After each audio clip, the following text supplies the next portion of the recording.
Since the universe has blessed us with a new Battletech game last week, what better time than now to talk about the first Battletech game. The first adaptation of Battletech in the form of a video game called, what else? Battletech, the Crescent Hawks Inception. Made by Westwood Associates, yes, the same Westwood Associates that would be renamed to Westwood Studios and give us Dune and Command & Conquer and many other great RTS games. Fun fact actually, the engine used for Dune 2, the kind of first RTS game, was an improved version of the one used for the sequel to today's game, the Crescent Hawks Revenge, which I actually played a long time before this one. I'm not sure if I'm gonna cover it in a special separate show anytime soon, at least not this year. So, what was Battletech the Crescent Hawks Inception all about? It was about, have you seen the movie Inception? With all the going to dreams and the twisting buildings? It's nothing like that, but I just know somebody's gonna ask about it. The Crescent Hawks Inception takes place in a time and space that is familiar to anybody that's played anything that is related to MechWarrior or Battletech. It's the year 3028, only 3 years after the events of last week's brand new Battletech game. You can actually get to that year in that game. I'm sort of a couple of months away in it, but they take place in different parts of the galaxy of the Unisphere. So there is no relation between them, I believe. Though, fun fact, there kind of is between this one and the MechWarrior series, or at least between the sequel to this one and the first MechWarrior, because you do find the main character of the game in the Crescent Hawks Revenge and you find out what happened to him. In this game, you take the role of a young, up-and-coming new pilot named Jason Youngblood, whose dad, Jeremiah Youngblood, is a hero kind of person and captain of Katrina Steiner's guards, and she's there as well, so you get to meet the Archon while you go about training to become a true mech warrior. The Crescent Hawks Inception is awkward in the way it's built. I mean, it can't not be. It was made in 1988, there is no mouse support in it. If you buy a really good weapon and then accidentally pick up one that's not as good, well, the better one just disappears. I don't think there's an inventory. If there is, then it's the game's fault for not actually letting me know where it is, because I haven't found it. But that being said, it is still surprisingly quite playable even today. You don't need to know a lot of shortcuts, and combat can be completely automated because the game understands that, oh, maybe the player doesn't want to fight 6 or 7 enemies, the same enemies, every 5 steps they take. So let's put that on autopilot. And the auto-resolve does do its job if you're well equipped enough, though I don't believe it takes into account things like cover, because you can go into a forest to get a bonus to your defensive statistics, but you will move slower in that environment. Also, because it's a mech game, there is heat generation on your mechs and you never see it. It's there. Your mechs will be too hot to move and will shut down. You will just never see it, which leads to many problems. But disregarding that, it's still surprisingly well built to teach you how to play it. And it's made in such a way that I actually don't think we've had a game like it since. Well, yeah, the sequel, but in 28 years, 30 almost. Nothing. Because unlike MechWarrior, unlike Battletech, you don't exist just in the mech. You are an individual, you are a person, you are a pilot, one that can fight on his own, that can interact with other characters, speak to them, that has skills which require training. You have to pay people to teach you things, you know, like Gothic. There is no skill tree, there is no investing points in something. You have to go out and learn. You have to go to literal school. You start out in mech training school. You get exams. And their exams are quite funny because they tell you, okay, grab a mech,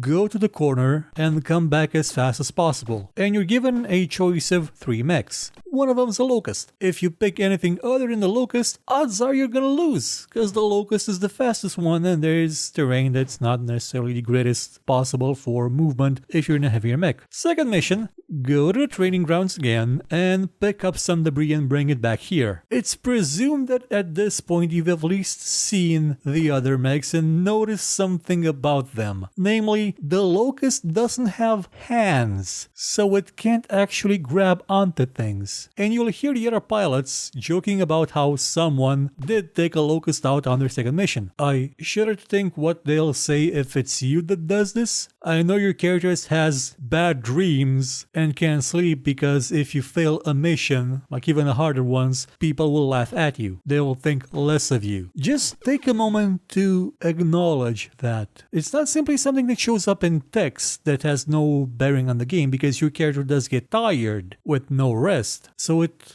does affect what happens in the game. It affects the emotional state of the character. And I do think there's morale built in, but it's not sort of activated for you, but it is for the enemies so they can run away. It's something that I didn't expect to see in the game. It's a good reminder that the Ultima games weren't the only ones trying to innovate and bring about new ideas and expand the possibilities of what you could do in games back then. The entire first portion of the game is just you going to school. You trying to learn how to be a MechWarrior, getting your daily or per completion C-bill so you can buy yourself some equipment. You can even invest in stock. No joke, you can invest in the stock market. There's just 3 companies to invest in, but you can. You can even save up to train yourself in how to fix mechs in case you ever need to. And spoiler, you will need to. Because like any good graduation, it gets interrupted by a Kurita attack. They send 4 generals to kill you, and I did something stupid in my playthrough, that being that I tried to fight them. You won't die in that battle, it's made so you will always escape. But if you do try and fight them, it is not impossible to defeat 4 generals with the chameleon, which is a medium mech. I, however, didn't manage to do that, so I just got squashed and then had to proceed on foot all over the place. But here's the thing, I could have run away. I could have just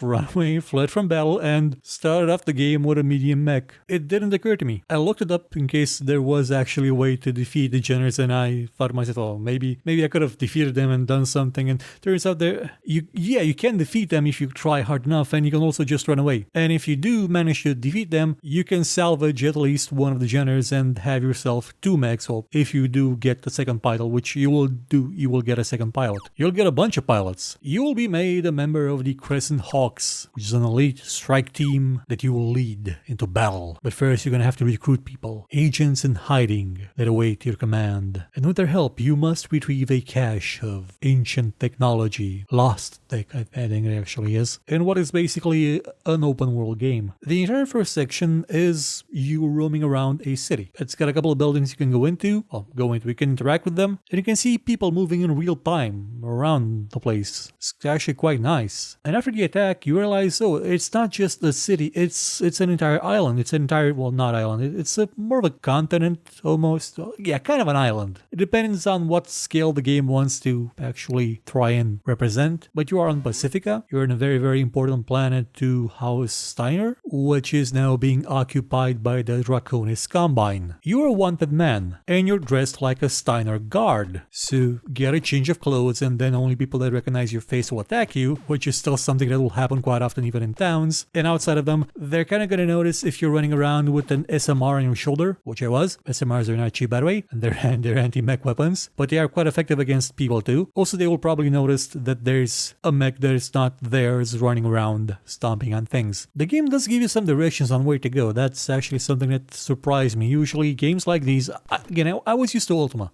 Whenever you go out of town, you get lost, no clue where you're going. Go to pause and do something there. Go to Trinsic and learn about honor. What the hell's that? This game actually gives you an arrow showing you where to go. Vaguely, but it does show you. And you will get to Spaceport, which is the second biggest town in the game. The first one being the one that was just blown up. That is, if you survive along the way, because along the way, there is little else to do other than combat. But once you get there, yeah, there's still combat inside the city sometimes, but it doesn't become a fully combat-focused game. It's still got those RPG-ish, adventure-ish elements in it. You're gonna have to investigate things. You're gonna have to find agents. You're gonna have to recruit people, get gear, You can even participate in mech combat, like organized mech combat in an arena. You can even steal the mech that you pilot in the fight in that arena if you don't have one to begin with and really want to get one as soon as possible. And then you're not going to be allowed back in town, which is kind of a shame because you could buy things from there. Or you could try stealing a mech from the prison and hope you find one that actually starts, which I haven't and always died, but you will eventually get your first mech once you get your first recruit as well. And from then on, it's you building up your forces, sort of. The game does have one problem. Like it's one big problem that's really noticeable from the get-go, and that is, I wouldn't call it level scaling, but it's party scaling. If you've got more than one person, if you've got more than one mech, the enemies will increase in numbers to compensate. It's always going to be a flat difficulty curve. I think that makes sense what I just said. No matter how well equipped you believe you will be, the enemy will increase to compensate. It's the same thing like level scaling in Oblivion. Or actually, Oblivion may have done it a bit tiny-ish bit okayish in some aspects. It's like the level scaling in Two Worlds. Remember how level scaling worked there? Yeah, no, there were bandits wearing glass armor in Oblivion too, but Two Worlds just did it even better in the opposite sense of better. And this one sort of goes in the same way. It sort of, I don't want to say discourages you from actually getting more mechs and equipment, but it does make it feel like the effort may not be worth it as much because your mechs will consume ammo, they will need to be repaired. If you don't have the repair skill, you will have to pay for that. And there's not a lot of ways you can make money. No one's paying you anymore because you're not in school. Hope your stocks are growing steadily because you're gonna need the money. You can, however, go participate in the Coliseum, the arena thing, and you do get money from the people you kill and the mechs you salvage. You just have to make sure that it is enough to compensate for the losses you will incur as you build your army and try to liberate the place.